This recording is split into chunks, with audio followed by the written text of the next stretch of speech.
పూజ గదిలో ఉండకూడనటువంటి వస్తువులు, ఉండాల్సినటువంటి వస్తువులు ఏంటి అని చాలామందికి ఉంటుంది. అంటే ఫోటోలు ఉన్నాయనుకోండి ఉదాహరణకి, ఉగ్రదేవతల ఫోటోలు పెట్టుకోకూడదు. ఇప్పుడు మనం మహాకాళి, తార ఇలాంటి దేవతల ఫోటోలు పూజ గదిలో పెట్టుకుంటాం. అలాగే మనం చనిపోయినటువంటి పితృదేవతల ఫోటోలు పెట్టుకుంటాం చాలామంది. అలాగే బ్రతికున్నటువంటి గురువుల ఫోటోలు పెట్టుకుంటాం మనం. అంటే శాస్త్రం ఏం చెప్తుందంటే ఆగమ శాస్త్రం క్లియర్‌గా చెప్తుంది. ఎవరైతే మలమూత్ర విసర్జనాలు చేస్తారో బ్రతికున్నటువంటి ఆ వ్యక్తి యొక్క ఫోటోలు దేవుడి గదిలో ఉండకూడదు అని. చాలామంది వాళ్ళ గురు పరంపరలో వచ్చేటటువంటి వాళ్ళు వాళ్ళ ఫోటోలు పెడతారు. ఇంకా బ్రతికుంటారు. స్వామీజీల రూపాల్లో ఉన్నటువంటి వాళ్ళే పెట్టకూడదు. మలమూత్ర విసర్జన చేస్తున్నారు. అలాగే అంటే అక్కడ ఫోటో పెట్టడం ఈ వీళ్ళ పెద్ద పితృదేవతలు పెద్దల యొక్క గురువుల యొక్క ఫోటోలు ఎందుకు పెట్టమన్నారంటే, ఆ గురువుని దేవుడితో సమానమైనటువంటి భావనతో నేను చూస్తున్నాను అని చెప్పడం కోసం ఆ గురువు యొక్క ఫోటో పెట్టమన్నారు తప్ప, ఆ దేవుడితో సమానము ఎవ్వరూ కారు, ఎప్పటికీ కారు.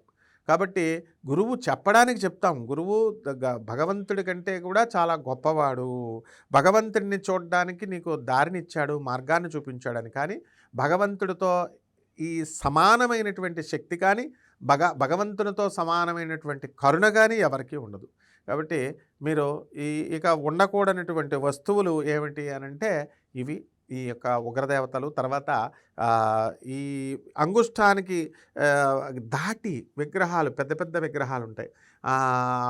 విష్ణుమూర్తి అవనండి, ఎవరే అవనండి, అవి కనుక విగ్రహాలు కనుక పెద్ద పెద్దవి పెట్టుకుంటే కాన్సంట్రేషన్ కుదురుతుందని కొంతమంది పెట్టుకుంటారు. కానీ దానికి ఆగమశాస్త్రం క్లియర్గా చెప్తోంది. దానికి నివేదన అనేటటువంటిది పెట్టాలి.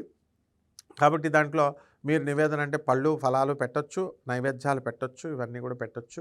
అలా నిత్యము అలంకారప్రాయంగా విగ్రహాలు ఉండకూడదు.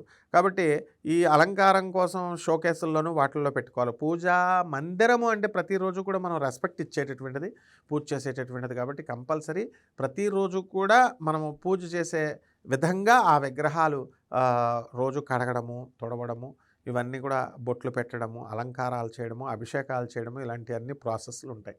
కాబట్టి ఈ వస్తువులు అన్నీ కూడా చాలా అగరబత్తీలు, ఈ యొక్క పసుపు, కుంకుమ ఇలాంటి వస్తువులన్నీ కూడా మనం పుష్పాలు ఇలాంటివన్నీ కూడా మనం పూజా మందిరంలో, పూజా గదిలో పెట్టుకోవచ్చు.